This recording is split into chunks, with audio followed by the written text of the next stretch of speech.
BJP का निरंतर विस्तार हो रहा है। 2021 में यहां के म्युनिसिपल कॉरपोरेशन के चुनाव में बीजेपी अपने प्रभाव का ट्रेलर दिखा चुकी है। इतनी बड़ी संख्या में आप यहां पहुंचे हैं, इसका संदेश साफ है। अब विधानसभा चुनावों में बीजेपी यहां बीआरएस और कांग्रेस दोनों का पत्ता साफ करने जा रही है। साथियों, वर्षों में केंद्र की बीजेपी सरकार ने तेलंगाना के विकास के लिए पूरी शक्ति से काम किया है। आज तेलंगाना में करीब 36,000 करोड़ रुपए के नेशनल हाईवे प्रोजेक्ट पर काम चल रहा है। 2014 में तेलंगाना के लिए जो रेल बजट था, आज उसका 17 गुना 17 टाइम अधिक रेल बजट तेलंगाना के पास है। भाजपा का लक्ष्य यही है, तेलंगाना विकसित बने, तेलंगाना भारत को विकसित बनाए। साथियों, भारत की आत्मनिर्भरता में तेलंगाना की भूमिका बहुत बड़ी है। जब भारत ने तय किया है कि हम कोरोना की वैक्सीन, भारत की अपनी वैक्सीन बनाएंगे, तो तेलंगाना के लोगों ने आगे बढ़कर अपना दायित्व निभाया। जब भारत ने तय किया कि हम दवाइयों के लिए कच्चा माल बनाएंगे, तो तेलंगाना के लोग नई ऊर्जा के साथ जुट गए। जब भारत ने तय किया कि हम मेड इन इंडिया पर बल देंगे, तो तेलंगाना के मैन्युफैक्चरर्स ने पूरी ताकत लगा दी। जब भारत ने तय किया कि हम यूरिया में आत्मनिर्भर होंगे, तो बरसों से बंद रहा रामागुंडम खाद कारखाना फिर से सजीव हो उठा। और साथियों, जब भारत ने अपनी रेल को आधुनिक बनाने का फैसला किया, तो भी इसमें तेलंगाना ही अपनी बड़ी भूमिका निभा रहा है।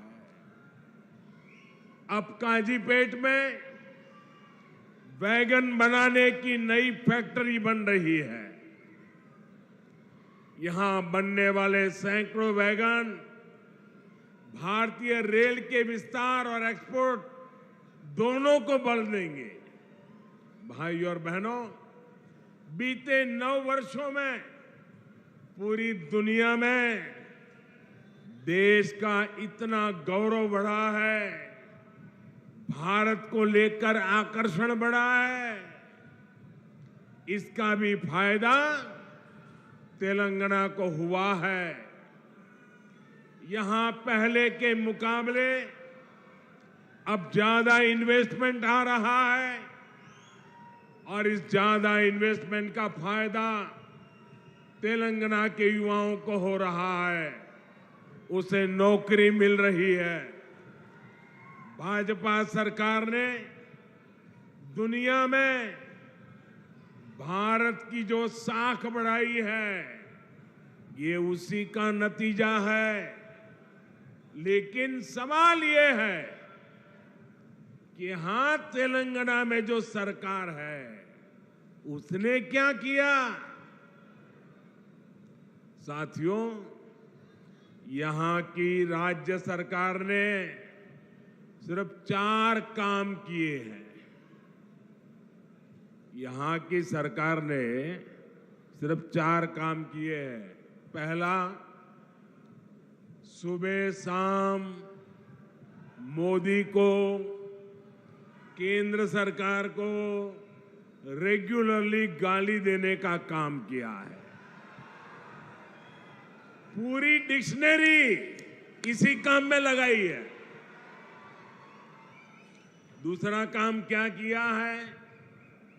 एक परिवार को ही सत्ता का केंद्र बनाने का और खुद को तेलंगाना का मालिक साबित करने का काम किया है। तीसरा काम क्या किया है? इन्होंने तेलंगाना के आर्थिक विकास को चौपट कर दिया।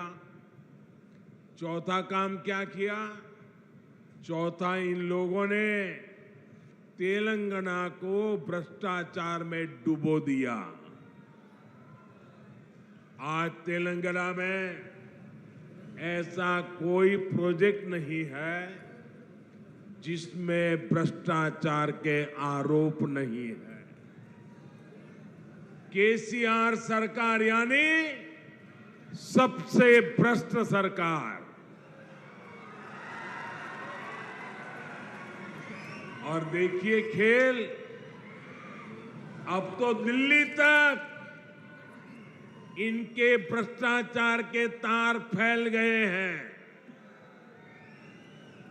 हम पहले दो देशों या दो राज्यों की सरकारों के बीच विकास से जुड़े समझौतों की खबरें सुना करते थे कि भाई विकास के लिए दो राज्यों ने समझौता किया, पानी के लिए दो राज्यों ने समझौता किया, ऐसी खबरें आती थी। लेकिन ये पहली बार हुआ है जब दो राजनीतिक दलों और दो राज्य सरकारों के बीच भ्रष्टाचार की डील के आरोप लगे हैं। ये दुर्भाग्य है कि जिस तेलंगाना के लिए जनता ने इतना संघर्ष किया, इतने बलिदान दिए, उस जनता को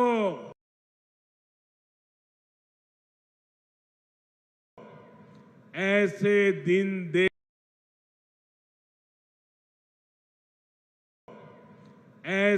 दिन देखने की नौबत आई है। और साथियों, मैं एक और बात कहूंगा, यहां सत्ता में जो परिवार बैठा है,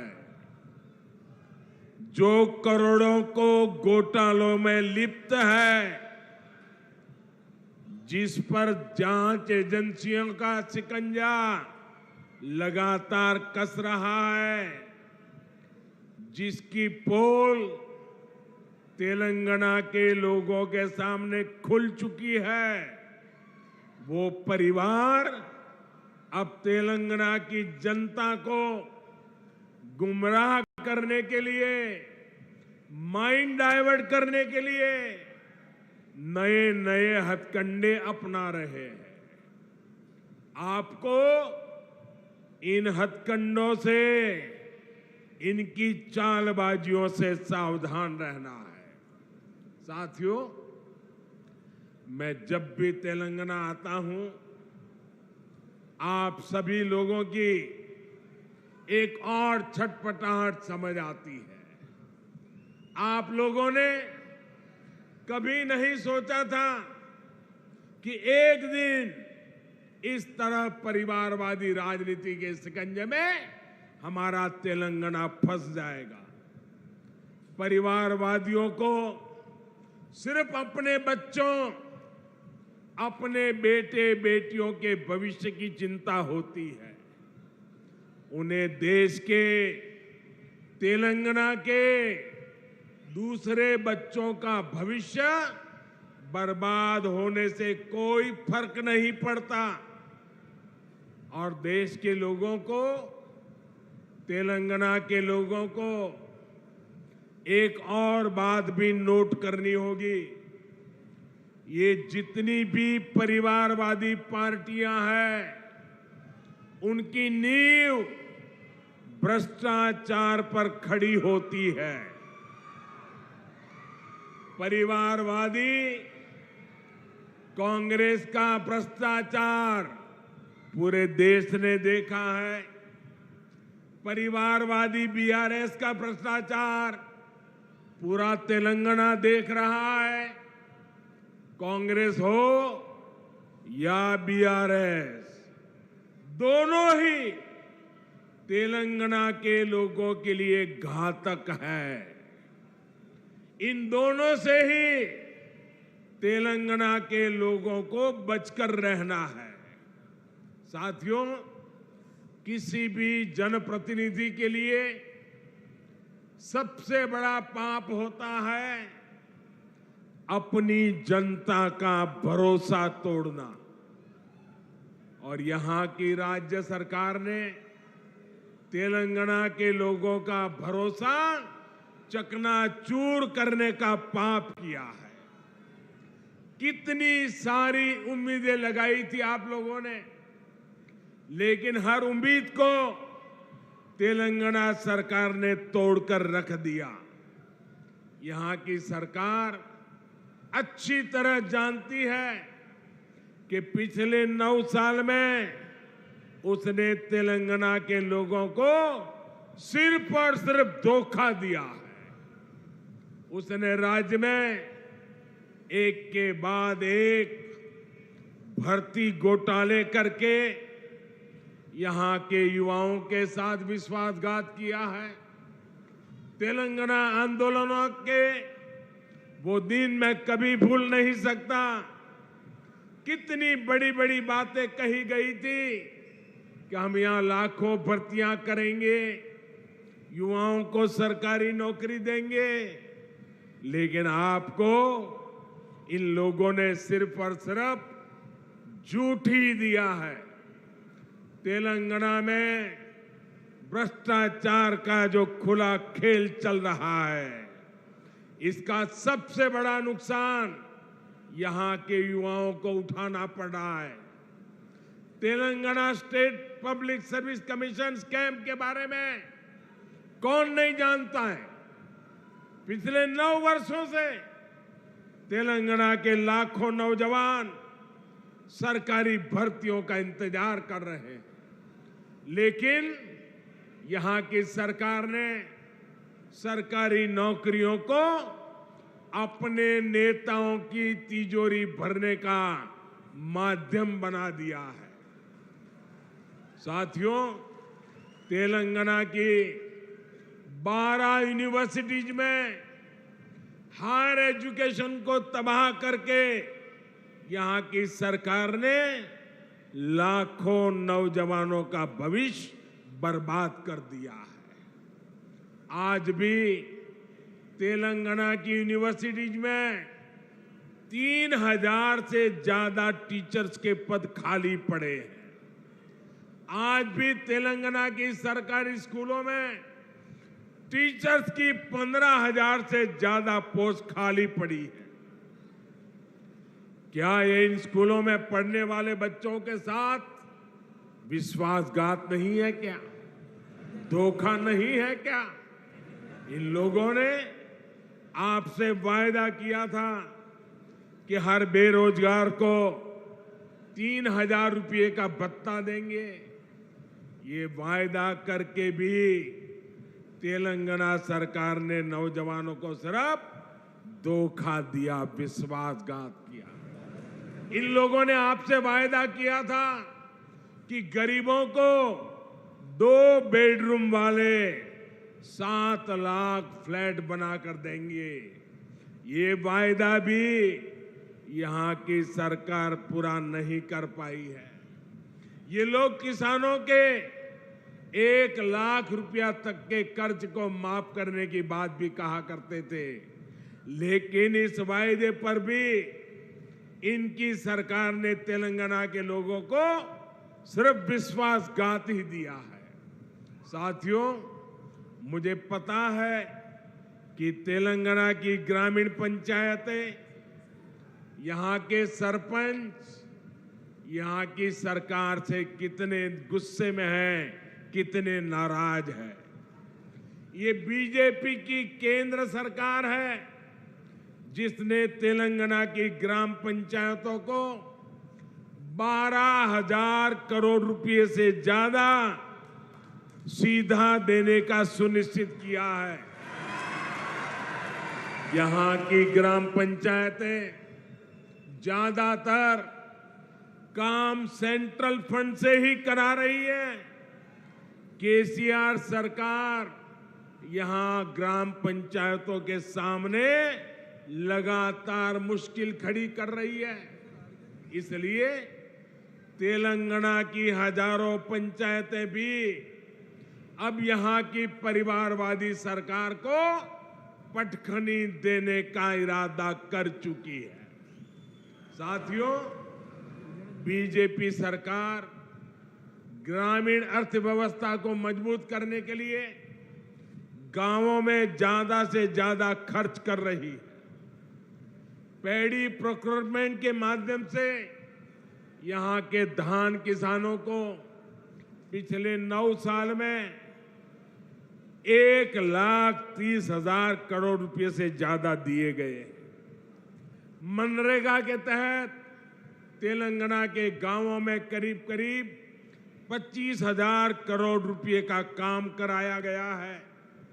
पीएम किसान सम्मान निधि के जरिए भी तेलंगाना के करीब 40 लाख किसानों के बैंक खाते में 9,000 करोड़ रुपए सीधे भेजे गए हैं। पीएम आवास योजना के तहत जो करोड़ों घर बनाए गए हैं उनसे भी हजारों करोड़ रुपए ग्रामीण अर्थव्यवस्था में पहुंचे हैं। साथियों, बीजेपी ने निरंतर प्रयास किया है कि किसानों को सशक्त करें, उनके खर्च कम करें, उनकी आय बढ़ाएं। हमने लागत का 1.5 गुना एमएसपी देने का वादा किया था। हमने वो गारंटी को पूरा करके दिखाया। हमने दाल की एमएसपी पर रिकॉर्ड खरीदी करके हमारी गारंटी पूरी की। हमने सिंचाई के नेटवर्क को सशक्त करने का वादा किया था, वो गारंटी भी हमने पूरी की। किसानों को कोल्ड स्टोरेज की दिक्कत ना हो, इसके लिए दुनिया का सबसे बड़ी भंडारण योजना पर पूरा काम हो रहा है। आप जानते हैं कि जो 7 मेगा टेक्सटाइल पार्क देश में बनने वाले हैं, उनमें से भी एक यहां तेलंगाना में बनने जा रहा है। इन सभी प्रयासों का लाभ यहां के किसानों को होगा, हमारे कॉटन ग्रोवर किसानों को होगा। भाइयों बहनों, तेलंगाना की सरकार ने गरीब, दलित, पिछड़े आदिवासियों को सिर्फ झूठे वादे दिए, झूठी घोषणाएं दी, लेकिन केंद्र की बीजेपी सरकार ने सही मायने में इन वर्गों को सशक्त किया है। वारंगल सहित इस पूरे क्षेत्र में बड़ी संख्या में आदिवासी और पिछड़े समाज के लोग रहते हैं। पहले की सरकारों में हमारे आदिवासी भाई बहनों के साथ सौतेला व्यवहार किया जाता था।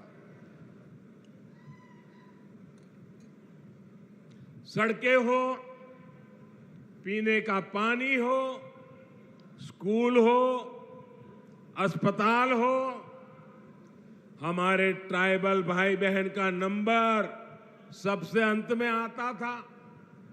आदिवासी क्षेत्रों के विकास के लिए बीजेपी ने पहले की सरकारों की सोच और अप्रोच दोनों को बदल दिया। हमने आदिवासी क्षेत्रों में सैकड़ों नए एकलव्य मॉडल स्कूल खोले। हमने वन उपज के सही दाम देने के लिए एमएसपी का दायरा बढ़ाया। हमने जनधन केंद्रों के माध्यम से रोजगार के नए साधन तैयार किए। आज आप देख रहे हैं कि इन आदिवासी क्षेत्रों में 6 लेन के 4 लेन के हाईवे बन रहे हैं। इंडस्ट्रियल कॉरिडोर बन रहे हैं, मिशन मोड पर 4G नेटवर्क की सुविधाएं तैयार की जा रही है। आदिवासी परिवारों में सिकल सेल एनीमिया की बहुत बड़ी दिक्कत है।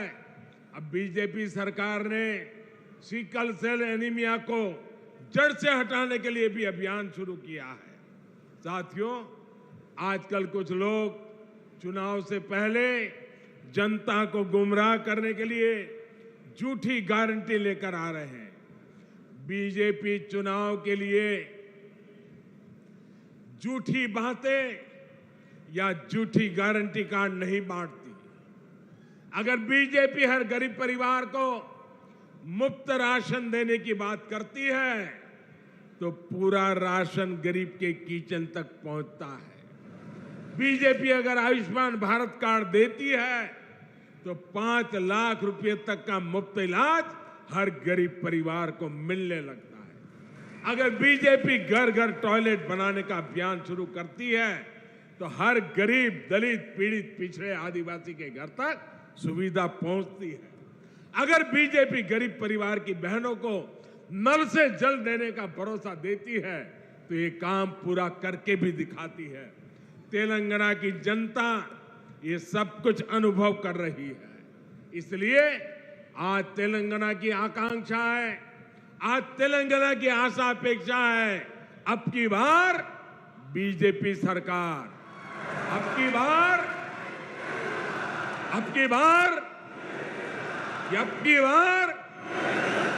यही भाव मैं यहां वारंगल में देख रहा हूं, पूरे तेलंगाना में देख रहा हूं। भाइयों बहनों, ये बड़ी संख्या में आपकी मौजूदगी हैदराबाद में उस परिवार की नींद हराम कर रही है। और मैं देख रहा हूं अब तेलंगाना के लोगों ने भाजपा की सरकार बनाने का फैसला कर लिया है। मैं फिर एक बार आप सबको बहुत बहुत शुभकामनाएं देता हूं। बहुत बहुत धन्यवाद। मेरे साथ बोलिए भारत माता की। दोनों हाथ ऊपर करके पूरी ताकत से बोलिए भारत माता की जय, भारत माता की जय, भारत माता की जय।